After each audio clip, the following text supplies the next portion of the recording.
खबर मध्य प्रदेश के भिंड से, जहां दबोहा में बड़ी माता धाम पर श्रीमद् भागवत कथा चल रही है।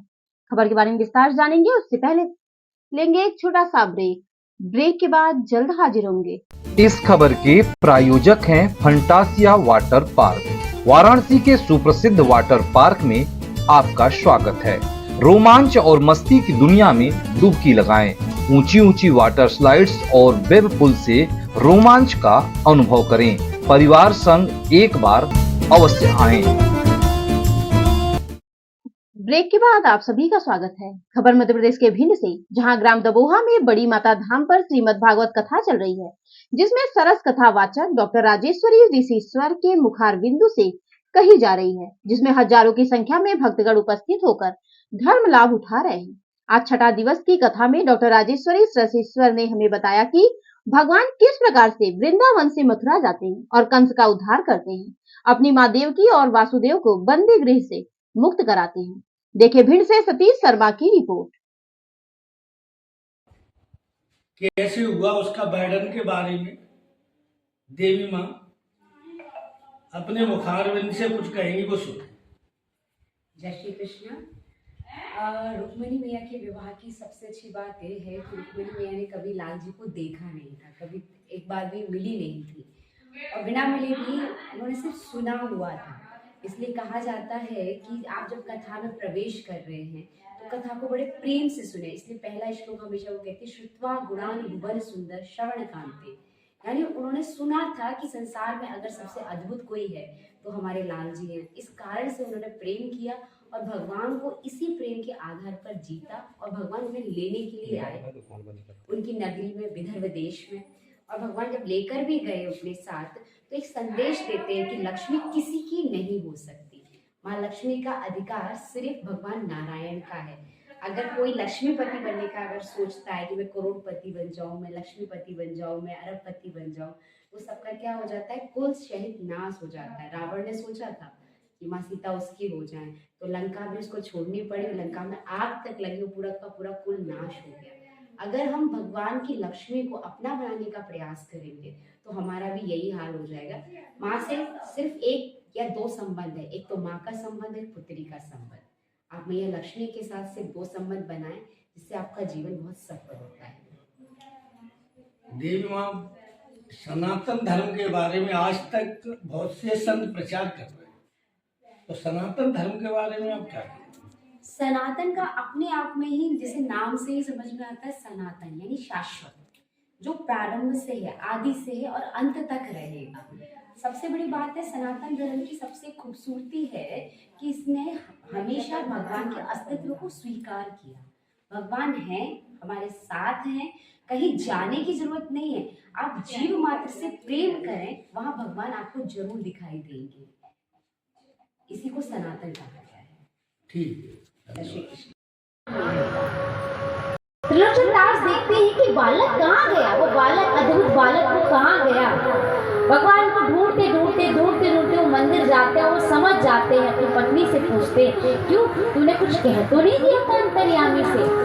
पत्नी कहती है, मैंने अंतर्यामी से तो कुछ भी नहीं कही, लेकिन कल मैं घाट पर पानी भरने गई थी, यमुना किनारे गई थी, और यमुना किनारे जब मैं जल भर रही थी तो मैंने आज उनसे कह दिया कि त्रिलोचन दास जी के लिए तो सुख पैदा किए जा रहे हैं, लेकिन उसकी सेवा कर करके मेरे प्राण सूखे जा रहे हैं।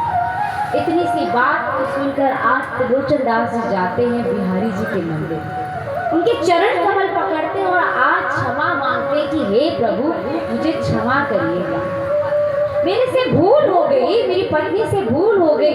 सारे संसार को अगर कोई भोजन कराता है तो वो आप हो प्रभु, आपके अलावा कोई नहीं सारे संसार को भोज करा सकता, और आप ही सारे इंद्रियों को तृप्त करते हैं।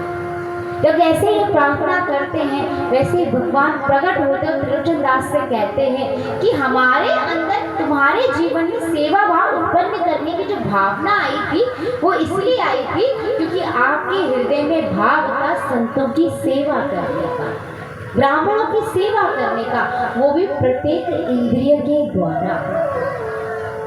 अगर प्रत्येक इंद्रिय के द्वारा आपके जीवन में भाव आ रहा है कि मैं भगवान पर वारी जाऊं, मैं भगवान को याद करूं, मैं भगवान का सिमरण करूं, तो हम वास्तविक रूप से गोवर्धन की स्मृति में रहते हैं।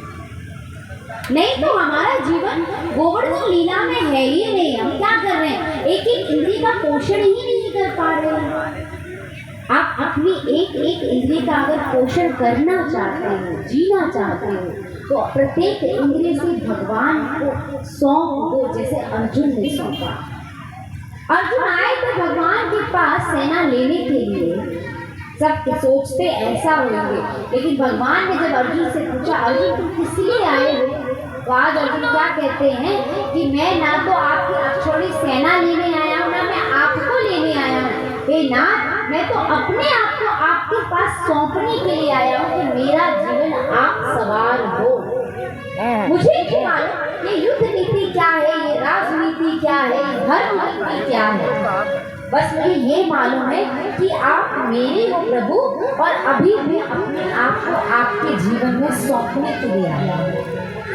प्रत्येक स्थिति में आप जब कितनी भी विपदाएं आएंगी, कितना भी संकट आएंगे, लेकिन प्रत्येक स्थिति में आप भगवान को याद करेंगे, भगवान को अपना बनाएंगे, तो भगवान आपके होंगे। प्रत्येक स्थिति में आपको बनाएंगे। हूँ बांके बिहारी से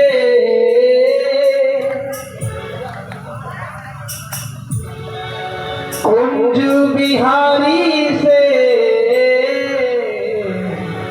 मेरे नैना लड़ गए, हाय मेरे नैना लड़ गए, ओ मेरे नैना लड़ गए, हाय मेरे नैना लड़ गए, ओ मेरे नैना लड़ गए, हाय मेरे नैना लड़ गए।